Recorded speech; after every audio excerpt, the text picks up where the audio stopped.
ভাৰতবৰ্ষৰ ক্ষেত্ৰতো যেতিয়া ভাৰতবৰ্ষৰ যশস্বী প্ৰধানমন্ত্ৰী নৰেন্দ্ৰ মোদী ডাঙৰীয়াৰ বলিষ্ঠ নেতৃত্বত সমগ্ৰ বিশ্বৰ 100খন দেশৰ প্ৰতিনিধিয়ে আহি মানৱতাৰ কল্যাণ,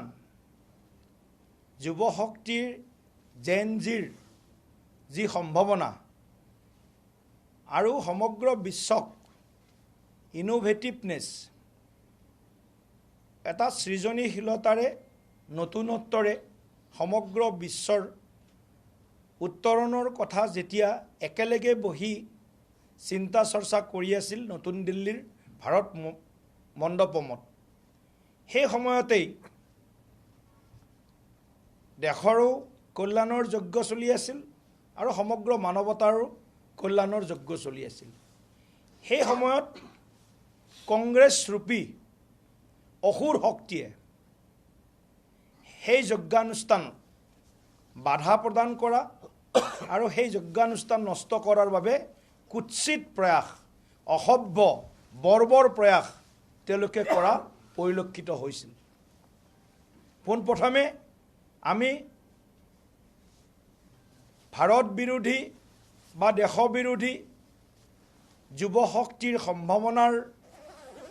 বা যুৱ শক্তিৰ যি ইনোভেটিভনেছ আছে, সৃজনীশীলতা আছে, তাৰ বিৰোধিতা কৰা আৰু সমগ্ৰ বিশ্ব যি আধুনিক বিজ্ঞান প্ৰযুক্তিৰ যি ব্যৱহাৰ তাৰ বিৰোধিতা কৰা কংগ্ৰেছ দলৰ এই কুৎসিত অসভ্য বৰ্বৰ কাৰ্যৰ আমি তীব্ৰ বিৰোধিতা কৰিছোঁ, তীব্ৰ ভৰ্ৎসনা কৰিছোঁ, তীব্ৰ নিন্দা কৰিছোঁ। আপোনালোক সকলোৱে জানে যে ভাৰতবৰ্ষই আজি বিজ্ঞান প্ৰযুক্তিবিদ্যাৰ ক্ষেত্ৰত ইনক্লুডিং স্পেচ ছায়েন্স আজি এক শক্তিশালী স্থান পোৱাৰ কাৰণে অনবৰত প্ৰয়াস অব্যাহত ৰাখিছে। প্ৰধানমন্ত্ৰী নৰেন্দ্ৰ মোদী ডাঙৰীয়াৰ ভৱিষ্যদৰ্শী যি চিন্তা চৰ্চা আৰু ভাৰতবৰ্ষক সকলো স্তৰত ইন অল প্লেটফৰ্মছ যাতে আমি আগবাঢ়ি যাব পাৰোঁ, ভাৰতবৰ্ষক প্ৰতিষ্ঠা কৰিব পাৰোঁ, এই চিন্তাৰে এই কৰ্মসূচীৰে সমগ্ৰ বিশ্বত আমি ভাৰতৰ স্থান বিভিন্ন ক্ষেত্ৰত শক্তিশালী কৰিবৰ বাবে সক্ষম হৈছোঁ আৰু আমি গৌৰৱী ভাৰতীয় হিচাপে শিৰ নত নকৰি আমি সাহস আৰু স্বাভিমানেৰে সমগ্ৰ বিশ্বত নিজৰ পৰিচয় দিবৰ কাৰণে সক্ষম হৈছোঁ। এই গোটেই কথাবিলাক যদি পৰ্যালোচনা কৰোঁ তেতিয়াহ'লে কংগ্ৰেছ দলৰ এটা কুৎসিত চৰিত্ৰ, এটা ভয়ানক ভাৰত বিৰোধী চৰিত্ৰ, দেশ বিৰোধী চৰিত্ৰ, যুৱ মহিলা ST SC OBC বিৰোধী চৰিত্ৰ এটা বাৰে বাৰে তেওঁলোকে প্ৰকট কৰি আহিছে। ডোকলামৰ ঘটনাই হওক, চাৰ্জিকেল ষ্ট্ৰাইকেই হওক, এয়াৰ ষ্ট্ৰাইকেই হওক, অপাৰেশ্যন সিন্দুৰেই হওক, যি সময়ত ভাৰতবৰ্ষই এইবিলাক কৰ্মেৰে বা এইবিলাক পদক্ষেপেৰে সমগ্ৰ বিশ্বত কাকো আক্ৰমণ কৰিবৰ লক্ষ্যৰে নহয়, আমাক কৰা আক্ৰমণৰ প্ৰত্যুত্তৰ উচিত ভাষাই যাতে তেওঁলোকে বুজি পায়, তাৰ কাৰণে এইবিলাক পদক্ষেপ লোৱাৰ পৰিণামস্বৰূপে আজি আমি ভাৰতীয় হিচাপে সমগ্ৰ বিশ্বত সাহসো গোটাইছোঁ আৰু স্বাভিমানো গোটাইছোঁ যে ভাৰতে সদায় মানৱতাৰ কল্যাণৰ বাবে আৰু সমগ্ৰ বিশ্বত শান্তি, স্থিৰতা, ভাতৃত্ববোধ ৰক্ষাৰ কাৰণে সন্ত্ৰাসবাদৰ বিৰুদ্ধে শূন্য সহনশীলতা, দেশৰ সংস্কৃতিৰ বিৰোধী বা মানৱতাৰ মূল্যবোধৰ বিৰোধী যিবিলাক কাম বিভিন্ন ৰাষ্ট্ৰই কৰে, বিশেষকৈ পাকিস্তানৰ নিচিনা ৰাষ্ট্ৰই সেইবিলাকক সদুত্তৰ বা উচিত প্ৰত্যুত্তৰ দিয়াৰ বাবে ভাৰতে কেতিয়াও নৰেন্দ্ৰ মোদী ডাঙৰীয়াৰ যি 11 বছৰীয়া 11.5 বছৰীয়া কাৰ্যকাল, সেই কাৰ্যকালত কেতিয়াও আপোচ কৰা নাই। কিন্তু কংগ্ৰেছৰ যদি ইতিহাস চাই, সদায় ভাৰতৰ উত্থান, ভাৰতে বিভিন্ন ক্ষেত্ৰত যিদৰে প্ৰগতিৰ অনিৰুদ্ধ গতিৰে আগবাঢ়িছে প্ৰতিটো কথাতে তেওঁলোকে প্ৰশ্নবোধক চিন্তাৰ সৃষ্টি কৰে প্ৰশ্নবোধক লগায় আৰু সদায় সংসদৰ ভিতৰতে হওক সংসদৰ বাহিৰতে হওক স্বদেশৰ মাটিতে হওক বা বিদেশৰ মাটিতে হওক তেওঁলোকে ভাৰতবৰ্ষৰ মান সন্মান স্বাভিমান গৌৰৱ প্ৰতিষ্ঠা সকলোকে তেওঁলোকে অৱনমিত কৰাৰ অপমানিত কৰাৰ তেওঁলোকে প্ৰয়াস কৰে আৰু কালি যিটো ভাৰত মণ্ডপমত AI ৱৰ্ল্ড সামিটত হ'ল সেইটো কোনো ভাৰতীয়ই কোনো বিশ্বৰ সভ্য নাগৰিকে তাক সমৰ্থন কৰা নাই আৰু সেইকাৰণে আজি সমগ্ৰ ভাৰতবৰ্ষত কালিও হৈছে ভাৰতীয় জনতা পাৰ্টিয়ে কংগ্ৰেছ দলৰ এই নিন্দনীয় অদ্ভুত কৰ্মকাণ্ডৰ বিৰুদ্ধে প্ৰতিবাদ কৰিব আসলতে এই গোটেই ঘটনাৰ পৰিকল্পনা হৈছিল সেইটো কালি হঠাৎ হোৱা ঘটনা নহয় ইনষ্টেণ্ট কোনো ঘটনা হোৱা নাই কালি যিটো হ'ল এইটো পূৰ্ব পৰিকল্পিত আৰু যাক কোৱা হয় যে এটা তেওঁলোকৰ যিটো একেবাৰে নিজ যিটো মানসিকতা যিটো তেওঁলোকৰ অত্যন্ত ঘৃণনীয় যিটো মানসিকতা তাৰ তেওঁলোকে বহিৰ প্ৰকাশ কৰিছে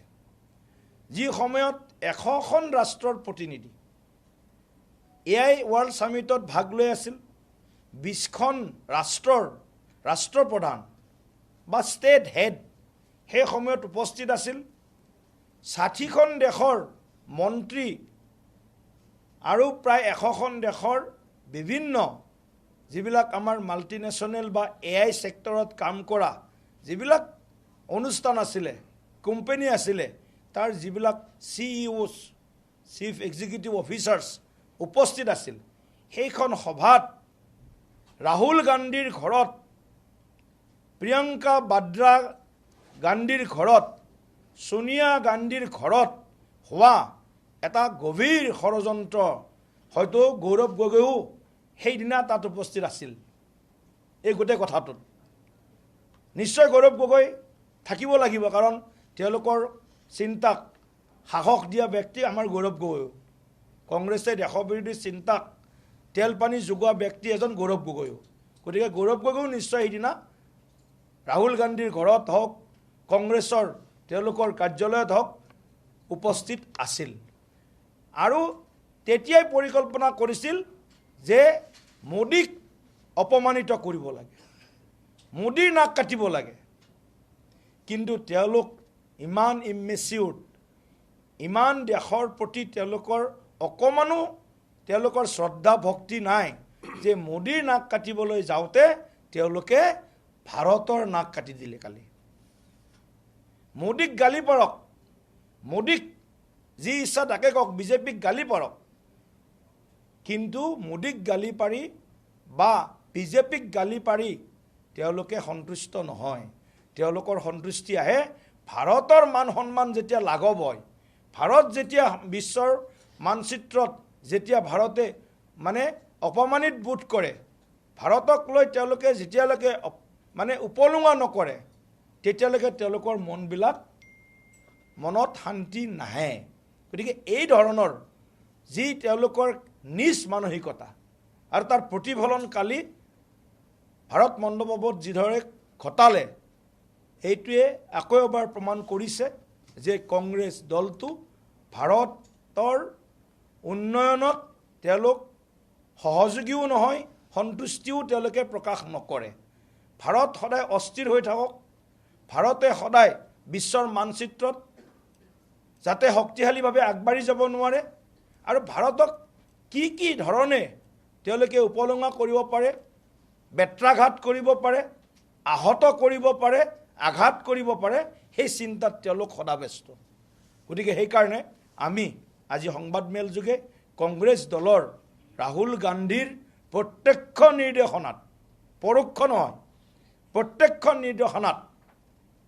এজন কুৎসিত নেতাৰ প্ৰত্যক্ষ নিৰ্দেশনাত কালি ইউথ কংগ্ৰেছ বা যুৱ কংগ্ৰেছে এই ধৰণৰ এটা লজ্জিত কৰা ভাৰতবৰ্ষক, বিশ্বৰ মানৱতাক লজ্জিত কৰা আৰু যুৱ শক্তিৰ যি আকাংক্ষা, সেই আকাংক্ষাক ভৰিৰে মোহাৰিব পৰা এনেধৰণৰ এটা অনাকাংক্ষিত, ভাবিব নোৱাৰা কালি কুৎসিত ঘটনা সংঘটিত কৰিলে। ৰাহুল গান্ধী, প্ৰিয়ংকা বাদ্ৰা গান্ধী, সোনিয়া গান্ধী, কংগ্ৰেছৰ নেতাসকল, খৰ্গেৰ জিৰ পৰা আৰম্ভ কৰি সকলো নেতাই তেওঁলোকে কেৱল ভাৰতবৰ্ষকে অপমানিত কৰিছে এনেকুৱা নহয়, সময় পালে তেওঁলোকে অসম উত্তৰ পূৰ্বাঞ্চলকো অপমানিত কৰাৰ কোনো সুযোগ এৰি দিয়া নাই।